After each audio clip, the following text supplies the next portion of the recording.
வணக்கம், வாழ்க வளமுடன். இன்றைக்கி நம்ம வீடியோவில் பலாக்கொட்டை வச்சு குழம்பு செய்கிறது தான் பார்க்க போகிறோம்.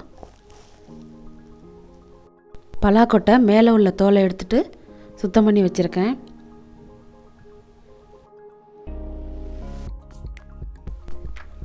அதை ஒரு பாத்திரத்தில் எடுத்து வச்சு தண்ணி ஊற்றி தேவையான அளவு உப்பு போட்டு நம்ம வேக வச்சு எடுத்துக்கலாம். நீங்கள் குக்கரில் கூட வேக வச்சு எடுத்துக்கலாம். 2 விசில் வச்சா போதும், சீக்கிரம் வெந்துடும். வேக வச்சு 2 கட் பண்ணி வச்சுருக்கேன். அதுக்கு தேவையான பொருளை பார்க்கலாம். 2 தக்காளி, 10 சின்ன வெங்காயம், 2 பச்சை மிளகாய், இது எல்லாத்தையும் சின்னதாக கட் பண்ணி வச்சுருக்கேன். ஒரு சின்ன உருளைக்கிழங்கு, அதுவும் சின்னதாக கட் பண்ணி வச்சுருக்கேன் சீக்கிரம் வேகிறதுக்காக. சட்டி சூடானதும் கொஞ்சமாக எண்ணெய் விட்டுக்கணும். சட்டியிலேயே தாளித்தா அடிப்பகுதி வீணாக போயிடும், தெரிச்சு போன மாதிரிடும். அது ஏற்படாமல் இருக்கிறதுக்கு இதே போல் எண்ணெயை 4 பக்கமும் தெளித்து விட்டுட்டா சீக்கிரம் வீணாக போகாது, ரொம்ப நாளைக்கு உழைக்கும். கடுகு பொரிஞ்சதும் கட் பண்ணி வச்சுருக்க எல்லா பொருளையும் சேர்த்து வதக்கிக்கலாம்.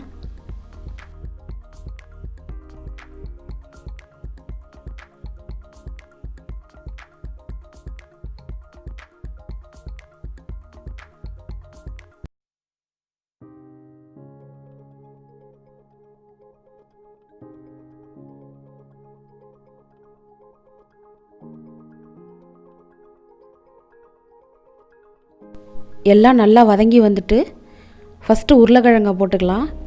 லைட்டாக பிரட்டிட்டு அதுக்கு மேலே கட் பண்ணி வச்சுருக்க பலாக்கொட்டையும் போட்டுக்கலாம்.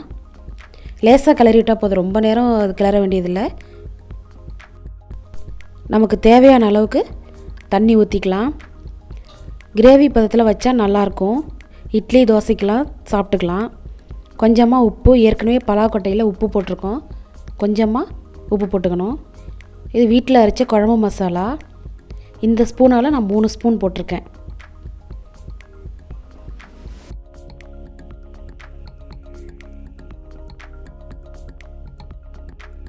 மசாலா நல்லா கலந்து விட்டுட்டு பச்சை வாசனை போகிற அளவுக்கு நல்லா கொதிக்கட்டும். அதுக்கடையில் நம்ம தேங்காயில் என்னென்ன பொருளை சேர்த்து அரைக்கிறதுன்னு பார்க்கலாம்.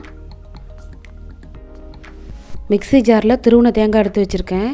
அது கூட 1 ஸ்பூன் சோம்பு, 1/4 ஸ்பூன் கசகசா, ஒரு பிரியாணி இலை, அதுவும் சின்னதாக தான் எடுத்திருக்கேன்,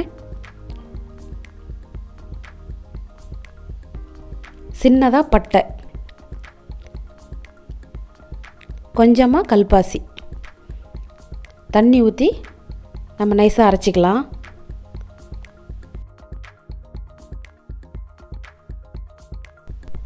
குழம்பு நல்லா கொதித்து வந்துருச்சு. இப்போ நம்ம அரைச்சி வச்சுருக்க தேங்காயை இதில் சேர்த்துக்கலாம். தேங்காய் போட்டு கொஞ்ச நேரம் கொதிச்சா போதும்.